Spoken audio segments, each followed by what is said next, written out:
tardes jóvenes, bienvenidos a la clase del día de hoy. Vamos a empezar hablando sobre el tema principal que es Carlomagno y su nuevo imperio. No sin antes recomendarles, ¿verdad?, de que llevemos las instrucciones de higiene personal al pie de la letra, teniendo en cuenta lo primordial que es el lavado de manos con agua y jabón. Y si ustedes no tienen pues en ese momento, en el instante, la oportunidad de lavarse muy bien las manos con agua y jabón, pues poder utilizar alcohol en gel, ¿verdad?, que es lo que evitará que nosotros estemos en contacto con este virus tan peligroso que hoy en día nos afecta.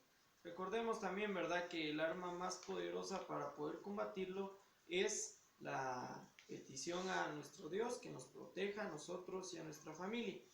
Vamos a dar inicio con este tema, por demás interesante. Recordemos que Carlomagno de hecho es uno de los personajes más nombrados cuando hablamos de historia. Hablamos de que fue el líder, en sí el que dirigió a los francos, en sí a la conquista, no solamente de Italia, ¿verdad? Estaremos viendo algunos otros imperios, algunos otros pueblos que él logró conquistar. De hecho, incluso uno de sus triunfos más grandes se podría mencionar el sometimiento de los sajones, pero vamos a llegar poco a poco a este tema. Carlomagno fue rey de los francos desde 768. Fíjense que aquí vamos a nombrar tres de sus grandes títulos en la historia. El primero es el rey de los francos. Les decía, con este título básicamente obtuvo la popularidad, ¿verdad?, siendo el rey de los francos a partir del año 768. Luego tenemos rey nominal de los lombardos desde 774. Ahora bien, ¿por qué rey nominal?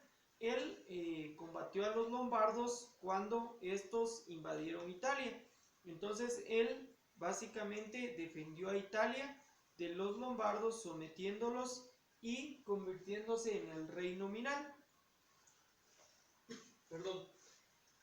Tenemos el siguiente título, que este fue otorgado por el Papa, como se le conoce, ¿verdad?, del Imperio o del Vaticano en Roma. Fue otorgado el siguiente título: Imperator Romanum Governans Imperium, en el año 800 hasta su muerte.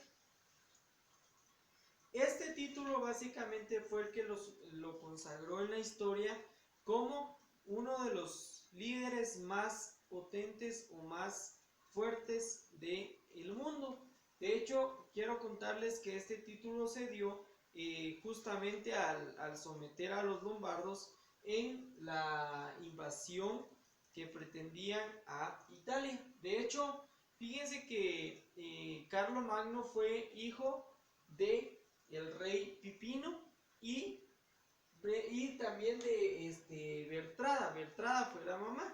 A Pipino se le conocía como Pipino el Breve. De hecho, fíjense que él, Carlomagno, al inicio compartió un virreinato, es decir, reinó junto con su hermano llamado Carlomán. Así se llamaba el hermano de Carlomagno. El hermano de Carlomagno, Carlomán, tuvieron muchas dificultades, muchos problemas, y eso los llevó a enfrentarse en varias ocasiones. Sin embargo, se evitó la guerra gracias, como nombra la historia, al fallecimiento de Carlomán. Murió Carlomán, entonces automáticamente Carlomagno se hizo cargo de todo el reino de los francos. De hecho, yo acá hice una pequeña anotación sobre algunos de las guerras o algunos de las conquistas que él tuvo. En primer lugar tenemos a los lombardos en Italia. Luego tenemos también que defendió a Italia de los musulmanes. Intentó invadir este territorio, sin embargo no le fue posible. También tuvo enfrentamientos con los eslavos, que también ahí hubo un pequeño problema en el caso cuando se enfrentó a los musulmanes, ya que cuando aparecieron los eslavos, básicamente perdió toda su retaguardia, se le nombra ahí de su ejército, y eso lo llevó a la derrota. Sin embargo, posteriormente llevó a cabo la gran proeza de sometimiento de los sajones.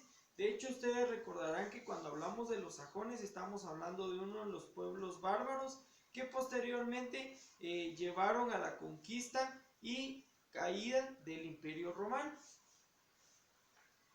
Carlomagno básicamente se convirtió en uno de los líderes más potentes en este episodio de la historia, y en sí de los francos y de Italia, gracias a la unión que se pretendía entre Carlomagno e Irene. Básicamente en esa época, en el año 800, Irene era la que reinaba en ese entonces a estas poblaciones. Sin embargo, no era bien visto que una mujer fuera la que dominara o la que tuviera ese liderazgo. Por lo tanto, se intentó unir a Carlomagno e Irene para poder tomar el control de este pueblo. Fue así como Carlomagno se fue haciendo espacio entre los grandes pueblos de la humanidad en ese entonces. Posteriormente estaremos viendo un poco más sobre el Imperio Carolingio, que básicamente fue el dominio de Carlomagno ya en la Carolingia, ¿verdad? Estaremos viendo un poco más sobre ese tema en la próxima clase. En esta ocasión no tendrán tarea. Que Dios les bendiga. Gracias a los que ya han enviado sus tareas. Aprovecho a decirles, me pueden enviar ahí al WhatsApp privado, ¿verdad? Si ustedes gustan, para que yo pueda ir llevando los registros. Que Dios los bendiga y que tengan muy buena tarde.